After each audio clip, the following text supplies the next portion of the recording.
Yuk jadi bagian dari dakwah kami. Dukung operasional dakwah dan sosial kami, raih pahala amal jariah yang terus mengalir sampai hari kiamat. Oke, Assalamualaikum warahmatullahi wabarakatuh.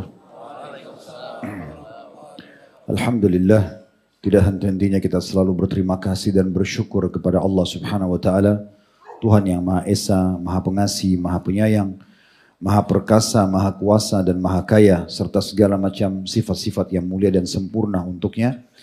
Dan dengan bersyukur dan berterima kasih, Allah telah benar dengan janjinya, pasti Dia akan tambah dan mempertahankan nikmat-nikmat yang diberikan kepada kita. Termasuk pada malam ini Allah Subhanahu wa taala masih memberikan kita umur, kesempatan, kesehatan untuk berkumpul di salah satu rumahnya, dan tentu untuk melaksanakan perintah yang diwajibkan itu sholat berjamaah maghrib dan isya, serta juga menuntut ilmu agama. Dan tinggal bagaimana kita mensyukuri ini, sekaligus tentunya kita mempertahankan sampai ajal datang nanti. Sebagaimana Allah berfirman, wa'bud rabbaka hatta ya'tiyakal yakin. Bala Tuhanmu sampai datang kepadamu kematian tersebut. Selanjutnya kita panjatkan salam hormat kita kepada manusia yang paling pantas untuk diucapkan salam hormat kepadanya, penutup para nabi dan rasul, Nabi Muhammad sallallahu alaihi wa ala alihi wa sahbihi wasallam, sebagaimana Allah telah perintahkan kita untuk mengucapkan salam hormat tersebut. Baik teman-teman sekalian, Ramadan demi Ramadan berlalu dalam hidup kita. Hanya manusia terbagi menjadi beberapa bagian. Ada yang manusia itu setiap kali tiba Ramadan sangat berprestasi karena sebelum Ramadan dia sudah punya persiapan. Persiapan yang dilakukan itu banyak sekali, diantaranya mulai lagi mempertebal, mengingat, mengulangi, bahasa Arabnya biasa murajaah, semua yang dijanjikan oleh Allah Subhanahu wa taala dan Rasulnya Muhammad sallallahu alaihi wasallam dari keutamaan Ramadan. Seperti kalau kita ingin mengecas kembali semangat kita untuk rajin sholat malam, sedekah, puasa sunnah, zikir, umroh, haji, jihad, kita cara yang paling sederhana adalah kita kembali mengenang dan mempelajari dan mencari tahu janji Allah. Dan kuasa Allah Subhanahu wa taala, pengulangan tentang ilmu ini, keutamaan-keutamaan itu tidak pernah membuat jenuh. Selalu saja setiap kita baca yang ada adalah membakar kembali semangat kita, yang menghidupkan lagi suasana hati kita mungkin yang sudah jauh dari Allah, dipenuhi dengan keimanan, ketentraman dalam mengerjakan ibadah. Oleh karena itu, persiapan yang dilakukan penting sekali. Nah, diantaranya seperti kita dulu di majelis ilmu ini, dan kenapa malam ini kami bahas tentang Ramadan dan kita tunda dulu bahasan lanjutan tentang dosa-dosa besar. Supaya kita bisa menjadikan Ramadan nanti adalah Ramadan terbaik kita. Itu yang saya jadikan judul Ramadan terbaik.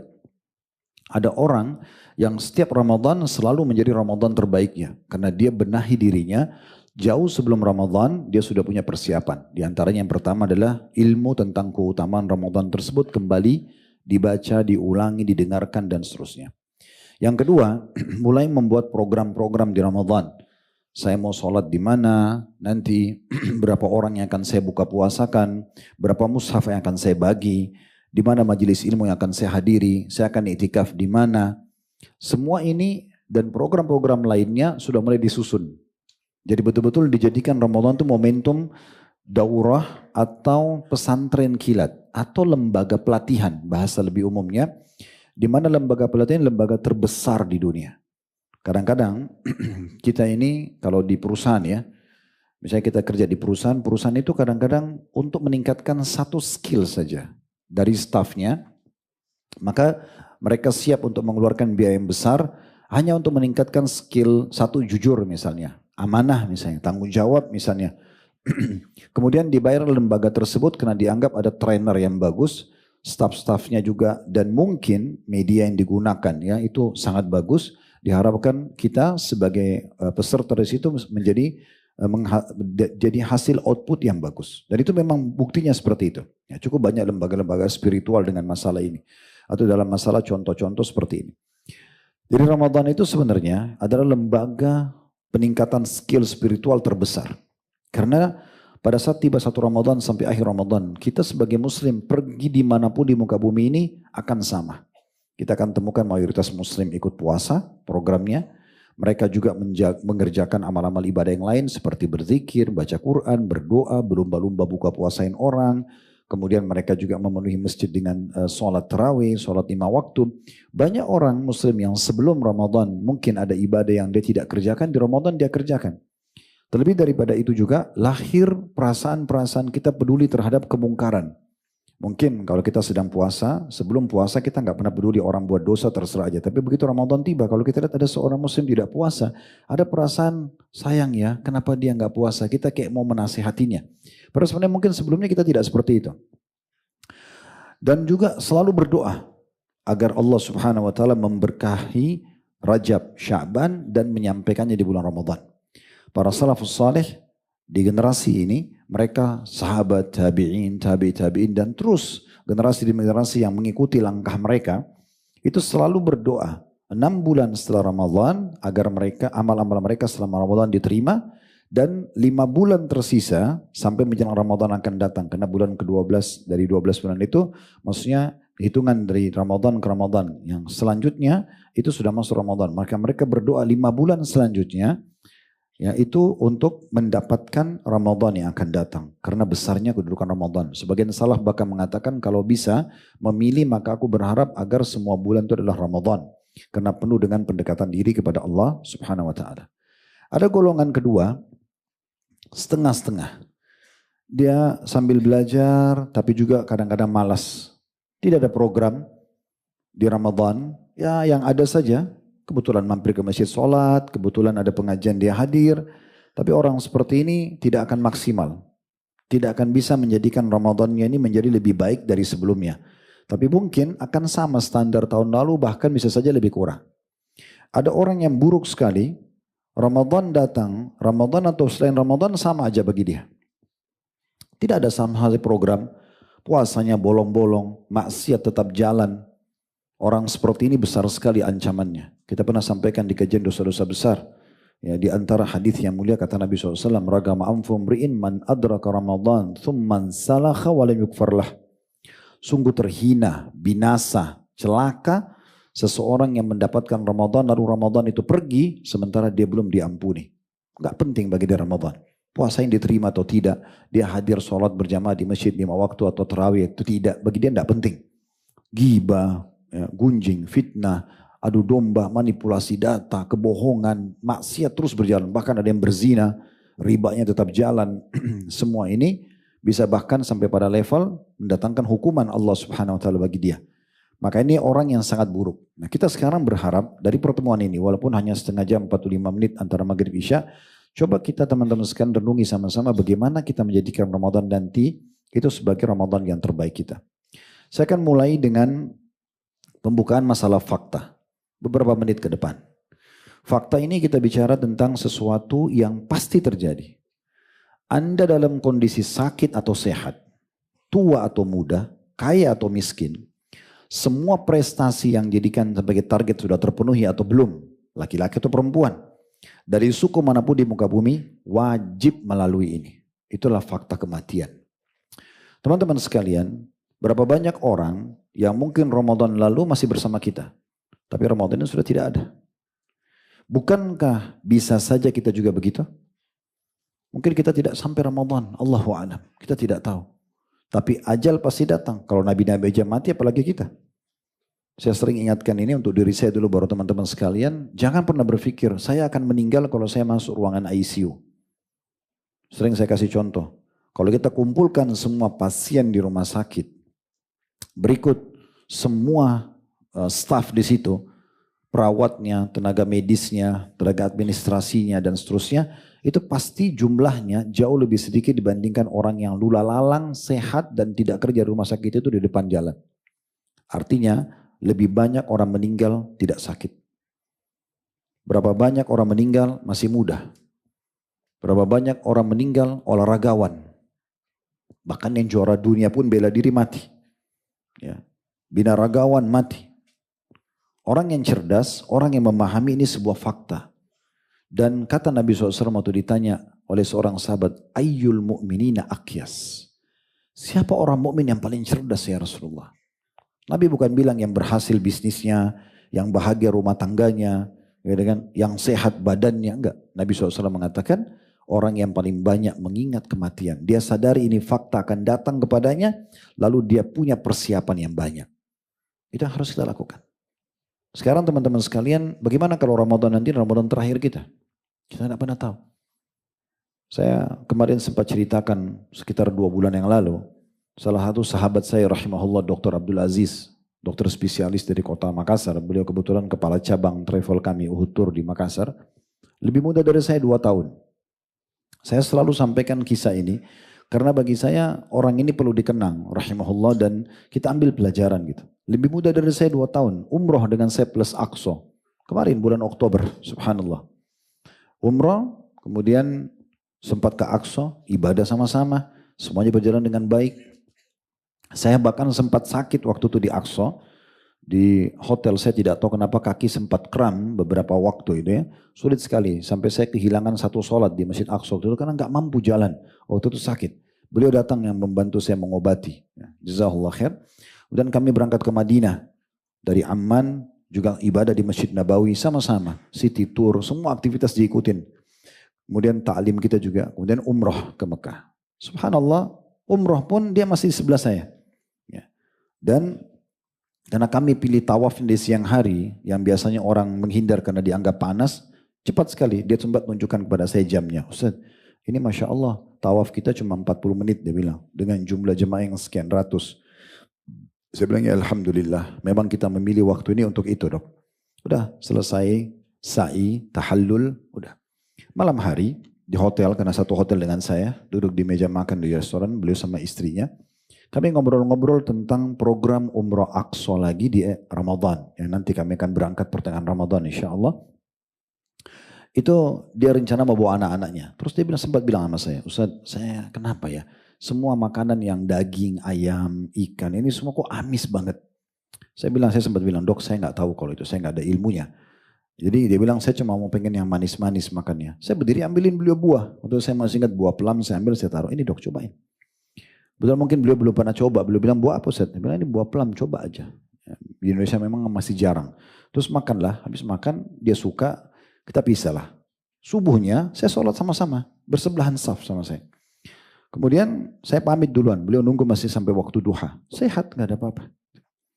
Subhanallah saya masuk kamar, jam 7:30, jam 8 pagi saya diinformasikan kalau beliau sudah masuk rumah sakit.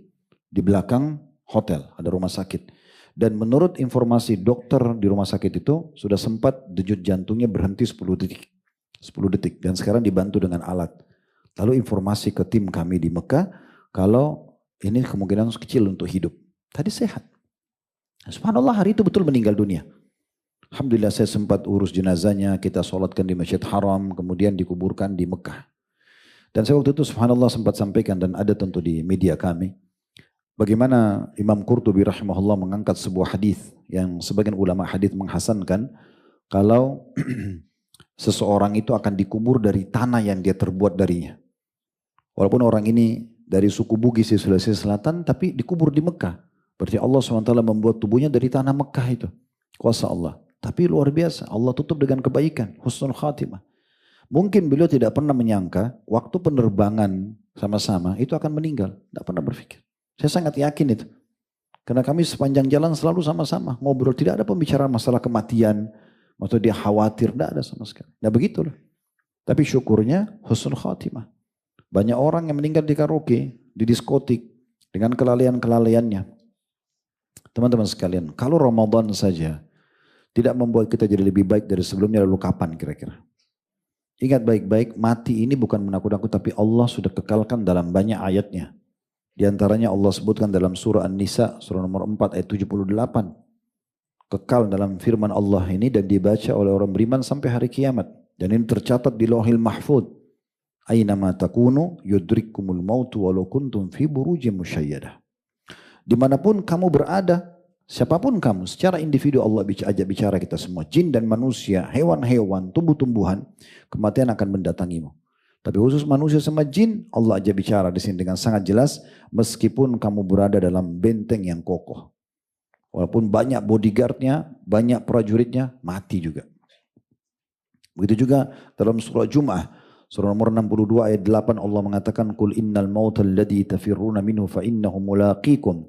Katakan hai Muhammad bahwasanya kematian yang kalian lari darinya pasti akan menemui kalian. Pasti akan wafat pada saat itu. Lalu apa yang terjadi? Thumma turadduna ila alimil ghaibi wasyahadah. Lalu kalian akan dikembalikan menghadap kepada Allah, zat yang maha mengetahui yang gaib dan nyata. Lalu dikatakan fayunabbi'ukum bima kuntum ta'malun, dan akan memberitahukan kepada kalian apa yang kalian telah kerjakan. Baik, kalian akan temukan, ya, dan kalau buruk kalian pun akan menemukan. Dan banyak ayat berhubungan dengan masalah ini, karena melihat waktu saya tidak panjang lebar bahas tentang ayatnya, tapi ini 2 ayat sudah mewakili. Ayat-ayat tentang kematian dalam Al-Quran banyak sekali. Dan dalam hadis Nabi SAW, akthiru dzikra hadimil ladzat. Perbanyak mengingat, mengenang, menyadari fakta pemutus semua kenikmatan dunia. Maksudnya kematian. Dan ini hadis yang sahih diriwayatkan oleh Tirmidzi, An-Nasai dan juga Ibnu Majah. Dan dalam riwayat lain diriwayatkan oleh Imam Bukhari, dikatakan oleh Anas bin Malik, khattan Nabi SAW khututan. Nabi SAW pernah menggaris banyak garis di tanah. Faqala hadzal amal, ini angan-angan manusia, kata beliau. Wa hadza ajalu. Lalu beliau mendatangkan satu garis mengatakan dan ini ajalnya, sambil memotong garis-garis yang banyak itu. Fa bainama huwa kadzalika ijja'ahul khattul aqrab. Pada saat dia masih dengan angan-angannya, baru mau menikah, baru mau bekerja, baru mau menabung, baru mau investasi, baru mau ini dan itu, maka tiba-tiba datang ajalnya. Abu Darda berkata radhiyallahu anhu, "Idza dzakartal mauta," kalau kamu tiba-tiba mengingat orang-orang yang sudah mati, fa'ud nafsaka ka ahadihim, maka pastikan dirimu akan seperti mereka nanti. Kalau hari ini kita sholati orang, hari ini kita pikul di geranda kematian, hari ini kita antar ke kuburan, maka besok kita akan seperti itu. Besok kita akan seperti itu. Suka atau tidak suka. Dan dalam sebuah perkataan yang lain, kata Ka'ab radhiyallahu anhu, sahabat Nabi yang mulia, man arafal mauta hanat alaihi masaibud dunya wa humumaha. Siapa yang tahu mengenal kematian, niscaya ringan baginya musibah dan kegelisahan dunia. Jadi mati itu bukan hal yang buruk, justru hal yang baik kalau kita ingat. Karena dia seperti bodyguard kita. Kalau kita malas berbuat ibadah, mau mati nih. Kalau kita mau buat dosa, nanti kalau mati gimana? Mau masuk hotel buat zina atau riba atau apa, kalau meninggal gimana nih? Nah, mati itu jadi pengontrol. Al-Hasan Basri berkata rahimahullah, innal mauta fadahud dunya, falam yatruk lidhi lubbin faraha. Sebenarnya orang kematian itu telah membongkar hakikat dunia. Kalau sebentar kita akan tinggalkan. Lalu untuk apa kita hasad, iri, merasa kehilangan luar biasa hanya karena urusan makanan, minuman, pakaian atau jabatan. Sementara mati itu membongkar hakikatnya. Karena semua orang juga pasti akan meninggal dunia. Sehingga dia tidak menyisakan kegembiraan dan target-target utama bagi orang yang berakal di dunia itu. Muhammad bin Wasi' rahimahullah berkata, "Ma dhannuka bi rajulin yartahilu ila al-akhirati kulla yawmin marhala."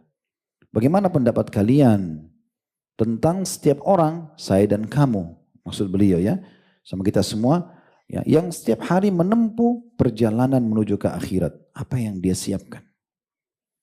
Yahya bin Mu'adz berkata, la yakrahul mauta illa mulim. Tidak ada yang benci kematian kecuali orang yang terhina. Memang dia tidak mau tahu. Diingatkan kematian tidak tersentuh. Matanya enggak nangis, hatinya enggak lunak, anggota tubuhnya enggak tunduk melaksanakan perintah Allah Subhanahu wa taala. Ini mulim, orang yang terhina.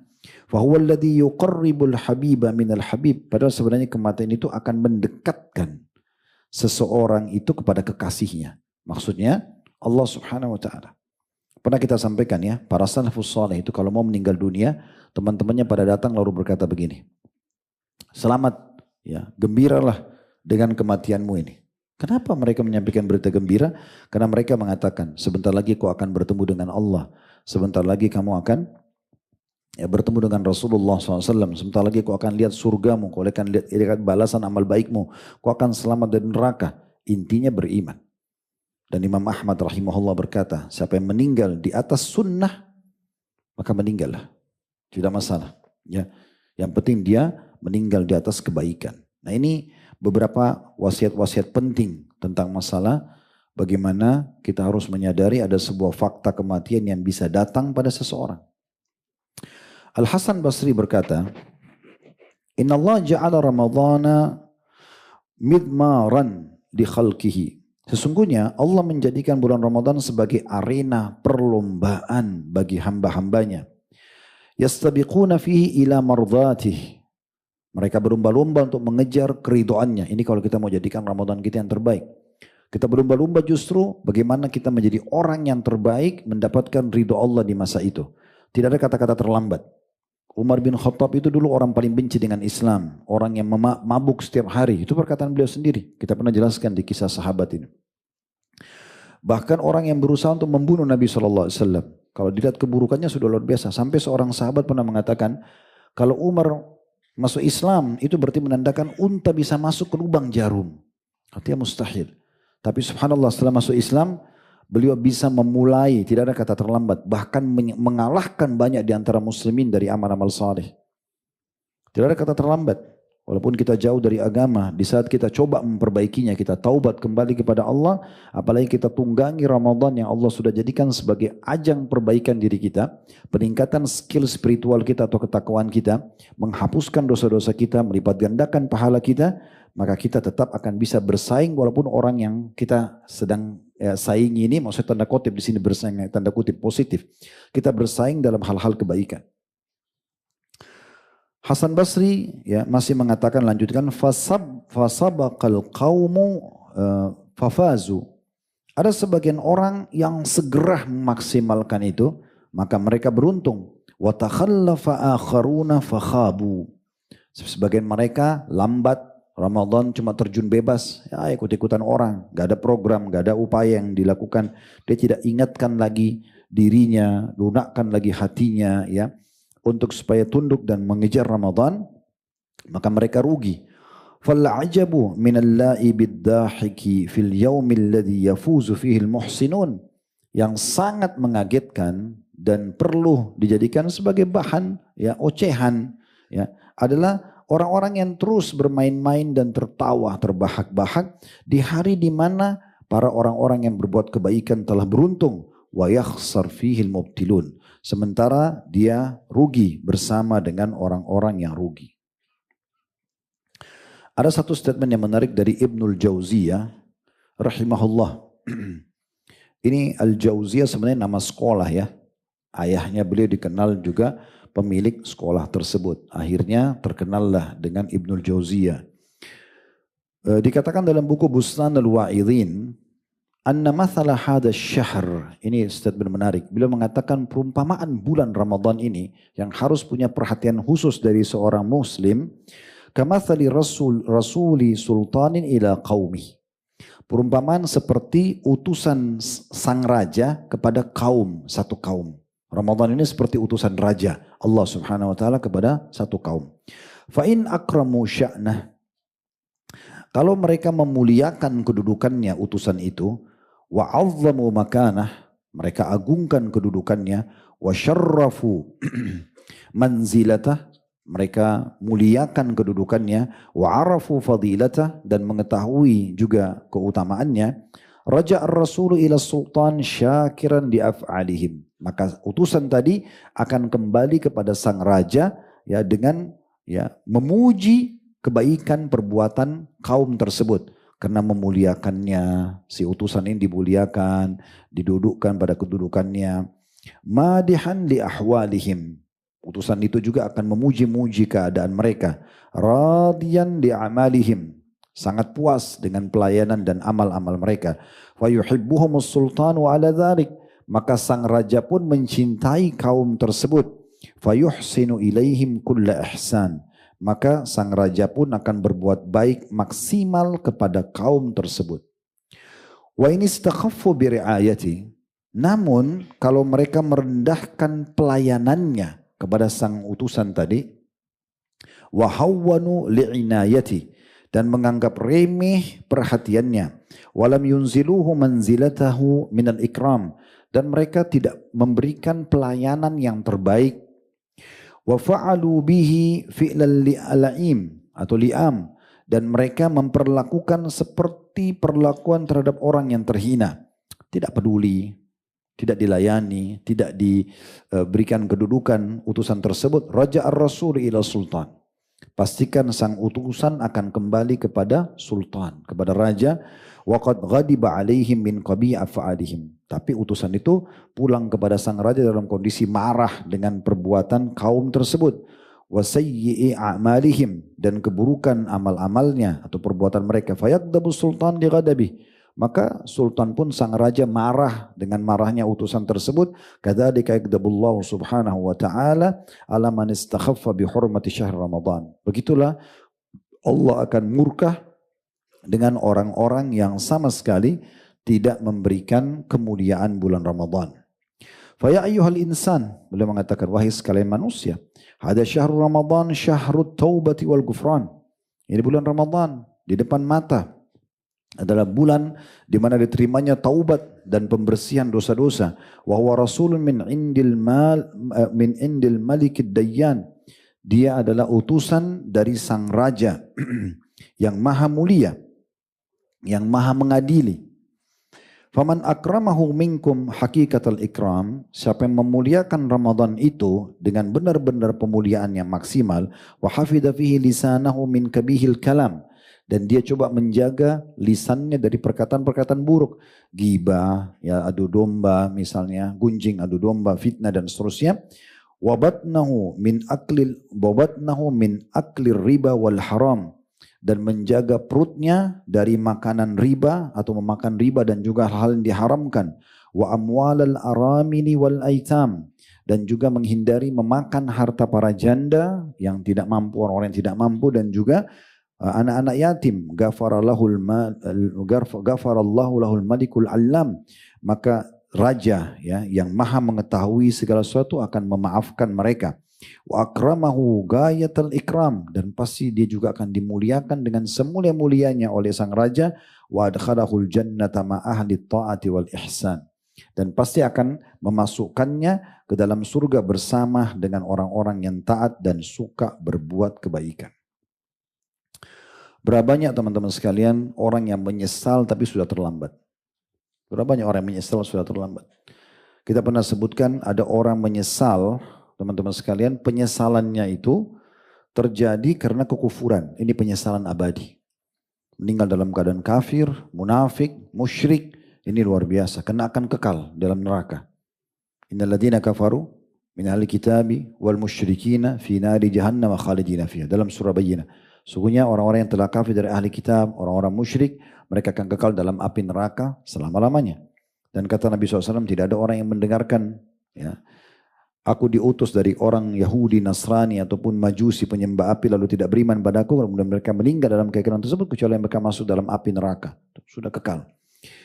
Ada penyesalan yang kedua adalah orang-orang beriman tapi usatul mukminin.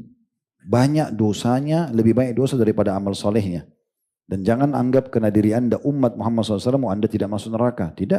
Kata Nabi SAW, ada di antara umatku nanti yang satu gigi gerahamnya itu seperti gunung Uhud. Karena banyaknya dosanya. Ya.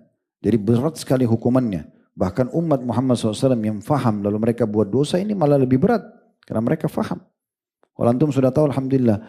Satu kaum tidak akan dihukum oleh Allah SWT sebelum tegak pada mereka argumentasi atau hujjah. Ya, banyak orang buat maksiat Allah belum hukum. Kenapa? Karena belum sampai kepada mereka tentang haramnya perbuatan tersebut.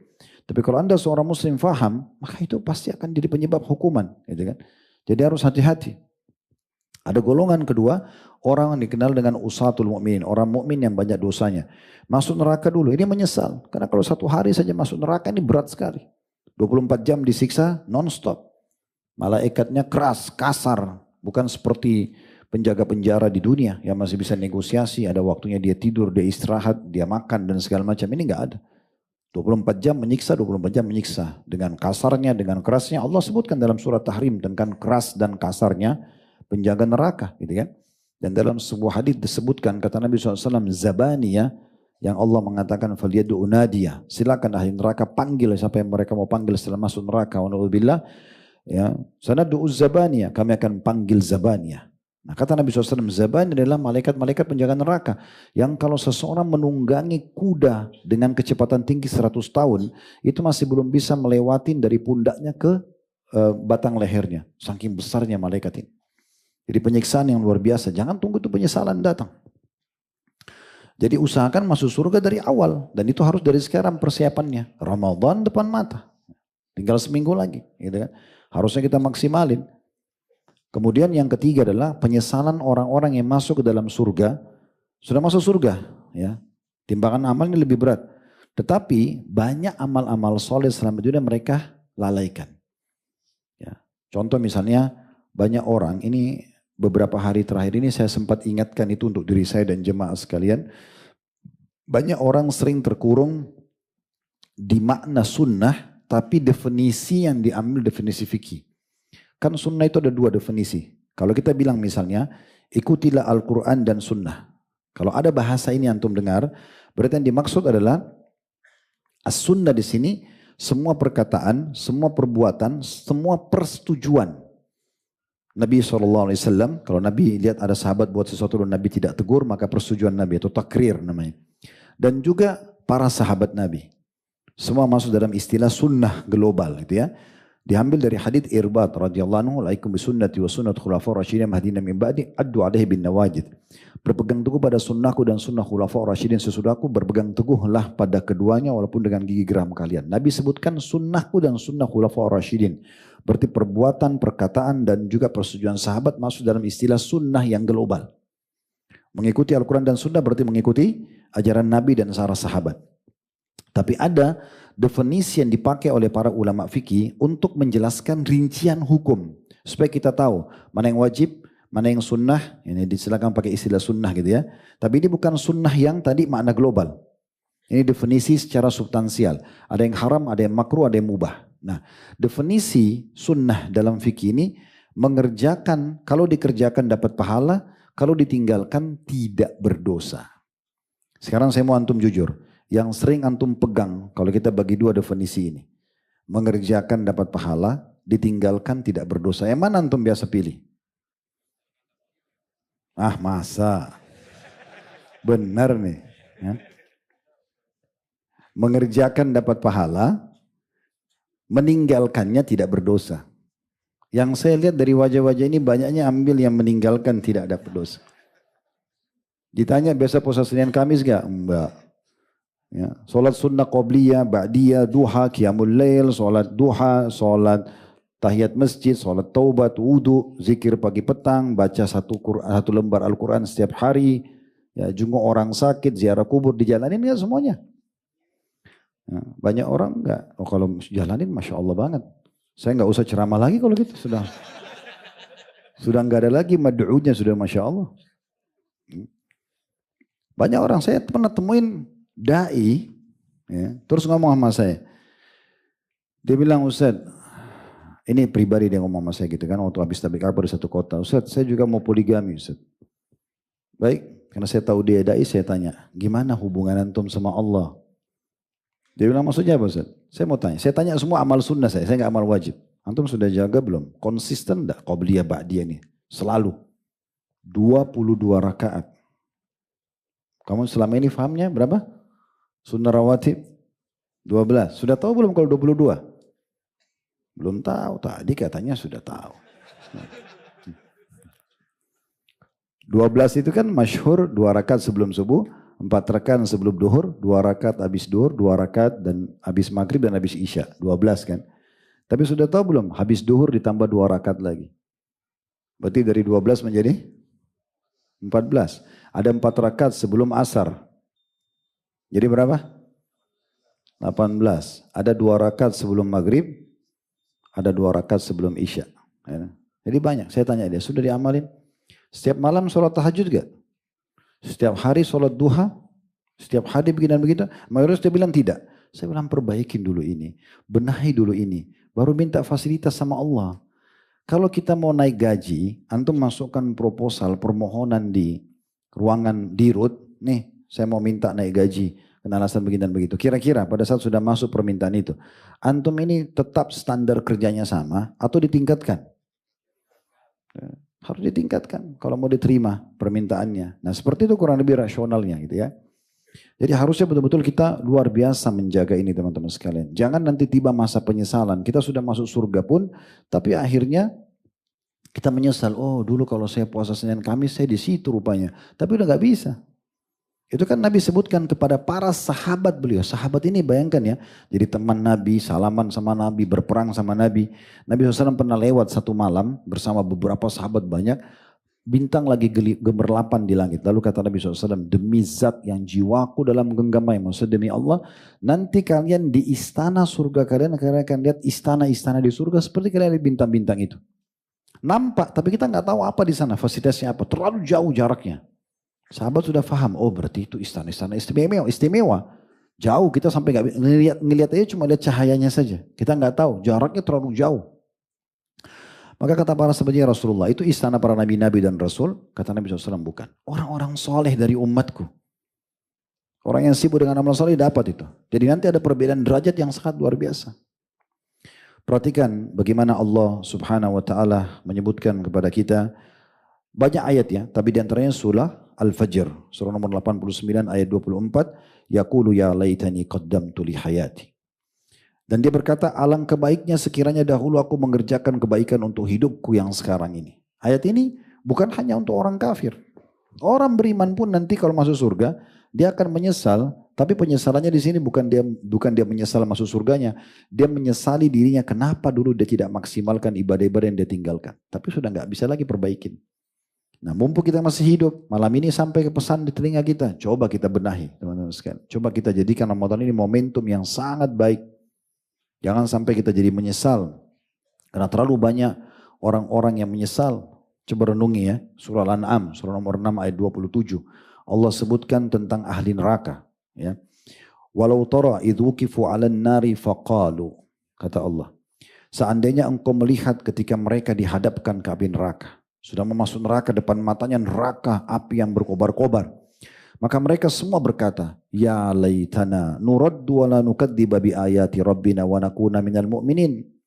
Alangkah baiknya sekiranya kami dikembalikan ke dunia sehingga kami tidak mendustakan ayat-ayat Tuhan kami dan kami menjadi orang-orang yang beriman.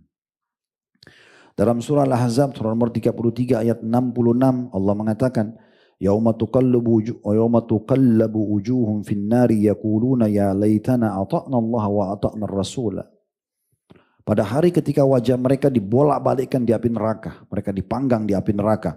Mereka lalu berkata sambil disiksa, alangkah baiknya sekiranya dahulu kami taat kepada Allah dan Rasulnya. Dalam surah Fatir, surah nomor 35 ayat 37, Allah juga mengingatkan, wahum yastarikhuna fiha. Orang-orang ahli neraka teriak-teriak di neraka. Bayangkan kalau satu orang saja teriak di masjid ini dengan suara keras sudah mengganggu kita. Bagaimana kalau seluruh ini ribuan orang teriak semua, histeri karena kesakutan.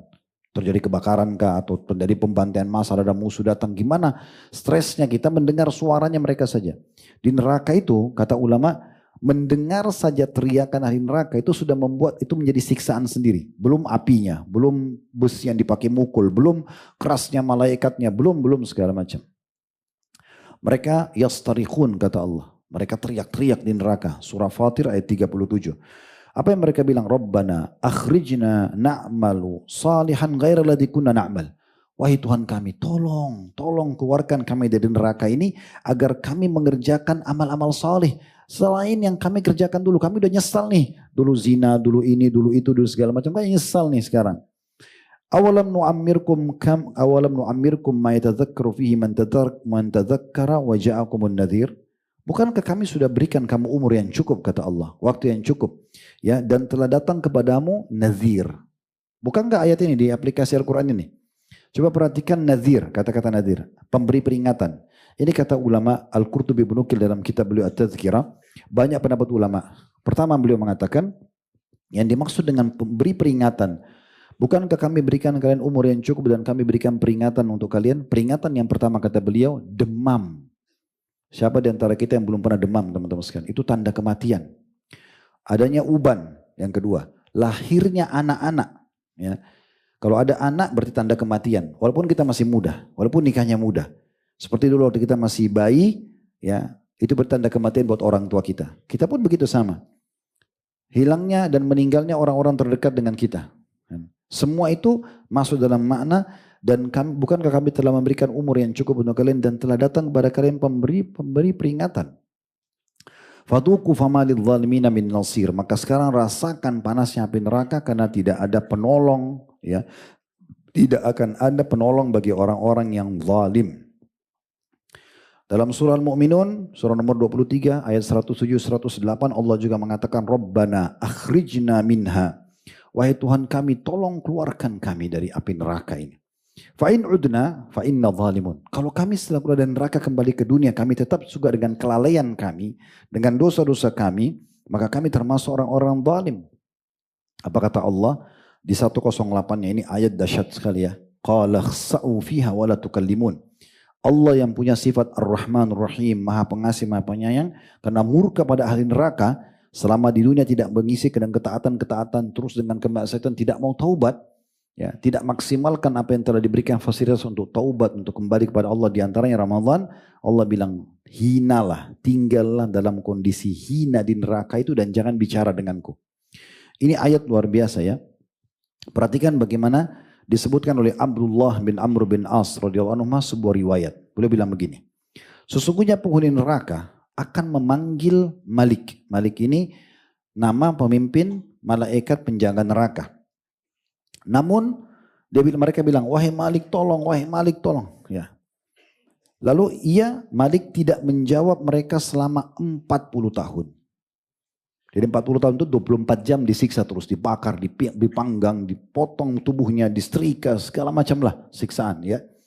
Itu sudah, kalau teman-teman mau lebih jauh bisa lihat di playlist YouTube kami ada kajian tentang neraka 33 bab. Panjang lebar, jenis-jenis siksaan luar biasa, dikasih minuman timah panas, nanah dan darah dan segala macam.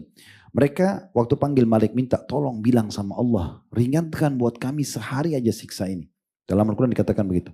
Tapi Malik nggak jawab mereka 40 tahun. Bayangkan 40 tahun disiksa non-stop 24 jam dan putus anggota tubuhnya, hangus tubuhnya tapi tidak mati. Ya, kalau maling digebukin di pinggir jalan, meninggal, sudah nggak ada yang gebukin. Orang tahu orang mati nggak rasa sakit. Tapi di neraka orang tidak mati lagi. Kata Allah dalam ayat Quran, la yazukunal mauta illa mautatal ula. Mereka tidak rasakan mati kecuali mati yang pertama saja. Jadi 40 tahun Malik tidak mau jawab mereka. Gak dipedulikan. Setelah 40 tahun, dalam ayat ini dikatakan kemudian Malik menjawab seraya mengatakan yang Allah sudah kekal dalam Al-Quran. Sesungguhnya kalian akan tetap di sini. Percuma, ngomong sama saya gak ada gunanya. Malaikat kasar, keras. Ya, gak peduli. Pokoknya kau akan dipanggang, disiksa, gak ada. Negosiasi gak ada. Di dunia masih bisa negosiasi. Di akhirat, di surga, di neraka tidak ada. Lalu Abdullah bin Amr mengatakan, demi Allah, sungguh hina permohonan mereka di sisi Malik dan di sisi Rob Malik.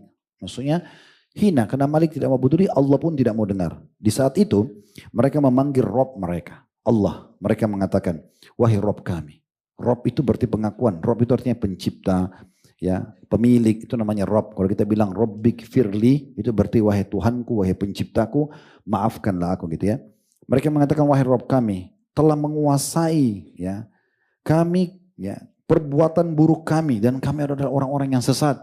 Kami akui sekarang dulu dosa-dosa itu ya Allah, kami nyesal, kami sesat. Wahai Rob kami, keluarkan kami dari neraka ini. Jika kami setelah itu masih kembali juga melakukan dosa, sungguh kami termasuk orang-orang zalim.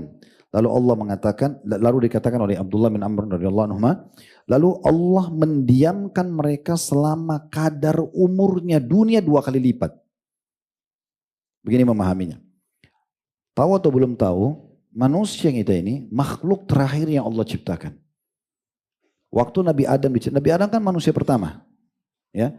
Waktu Nabi Adam diciptakan, bukankah malaikat sudah ada? Bukankah iblis sudah ada? Sehingga dia tidak mau sujud, malaikat sujud kan gitu. Bukankah bumi sudah ada? Dalam Al-Baqarah diceritakan itu.